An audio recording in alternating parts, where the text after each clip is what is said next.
Next theory is refraction through a prism. Let us draw a prism.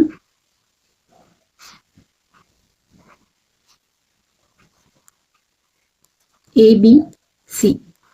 अब देखो ये है इंसिडेंट रे, ओके, इस पॉइंट को नाम देते हैं हम लोग Q.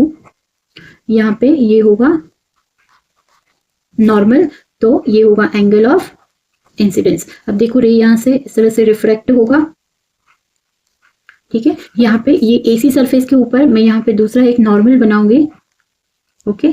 तो यहाँ से अभी AC से वंस अगेन रिफ्रैक्शन होगा, और यहाँ पे देखो ये डेंसर मीडियम है और ये रेयर मीडियम है, तो रे कैसे रिफ्लेक्ट होगा, away from the normal, means ऐसे. So this is our emergent ray, okay. इसको नाम देते हैं स्मॉल a q, और ये होगा, इसको नाम देते हैं q p r, this is small b. So this is our angle of emergence E, okay. I is angle of incidence, E is angle of emergence. अब देखो अगर ये, हाँ, यहाँ पे this is angle of refraction R1 at AB surface, और AC surface पे जो रिफ्रैक्शन हुआ उस एंगल को नाम देते हैं R2, ओके. अगर ये AC सरफेस ना होती तो रे सीधा ऐसे ही चला जाता, बिकॉज रे light travels in a straight line, okay. लेकिन क्योंकि यहाँ पे प्रिज्म की वजह से दो बार रे का रिफ्रैक्शन हुआ और इमर्जेंट रे हमें यहाँ पे मिला, तो रे कितना डेविएट हुआ वो हम लोग कैलकुलेट कर सकते हैं. अगर मैं ये इमर्जेंट रे को इस तरह से पीछे एक्सटेंड करूँ तो this angle is our angle of deviation. यहाँ पे सब कुछ लिखना होता है. I is angle of incidence, okay. Then E is emergence, okay. Delta is angle of deviation. Now this is prism angle A.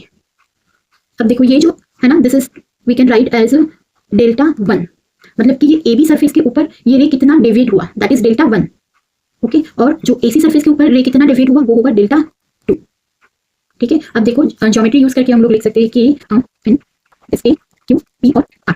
इसमें अगर हम देखेंगे कि angle A means this angle plus ये वाला एंगल होगा Q P R, angle Q P R is equal to 180 degree, okay. अब देखो ट्राइंगल, ये वाला लेते हैं, ट्राइंगल Q R P या तो Q P R. Triangle Q P R में तीनों एंगल का एडिशन क्या होगा, सम 180. सो वी कैन राइट की angle Q P R plus ये वाला एंगल है R1 प्लस ये एंगल है R2 इज इक्वल टू 180. इसको नाम दे दो 1, इसको नाम दे दो 2. सो फ्रॉम 1 एंड 2 ये RHS सेम है तो RHS भी सेम हो जाएगी. A plus Q P R is equal to Q P R plus R1 plus R2. ये cancel, means A is equal to हमें क्या मिला, R1 प्लस R2. इसको नाम दे दो इक्वेशन नंबर 3, ओके. ओके, अभी देखो ये वाला जो ट्राइंगल है यहाँ पे हम लोग नाम देते हैं M. Triangle QMR, triangle QMR में ये डेल्टा जो है that is exterior angle for this triangle, और उसका सम क्या होगा, is equal to the sum of interior angle, okay. Delta क्या है, exterior angle. So we can write delta is equal to delta 1 plus delta 2, ये वाला, okay. अब देखो डेल्टा 1 की वैल्यू हम लोग निकाल सकते हैं, ये एंगल ऑफ इंसिडेंस है, ओके. और ये वाला एंगल, ये दोनों सेम होंगे, है ना. तो अगर मुझे ये वाला सिर्फ इतना एंगल चाहिए, कौन सा, डेल्टा 1, तो डेल्टा 1 क्या हो जाएगा, I minus R1, okay. So delta 1 क्या हो जाएगा, I माइनस R1. सिमिलरली ये डेल्टा 2, ये दोनों एंगल सेम होते हैं, एंगल ऑफ इमर्जेंस और ये वाला दिस एंगल, तो डेल्टा 2 क्या हो जाएगा, E minus R2, and delta 2 क्या हो जाएगा, E माइनस R2, ओके. तो इसको अगर यहाँ यूज करेंगे तो delta is equal to I minus R1 plus E minus R2. यहाँ से हम I प्लस E को साथ में लिखते हैं, और ये माइनस तो माइनस कॉमन लेंगे, तो ब्रैकेट में R1 प्लस R2 मीन्स की I प्लस E माइनस, देखो R1 प्लस R2 क्या था, प्रिज्म एंगल A, तो यहाँ पे लिखेंगे बिकॉज इक्वेशन नंबर 3 डेल्टा. अब A को इधर लेके जाएंगे तो delta plus A is equal to I plus E.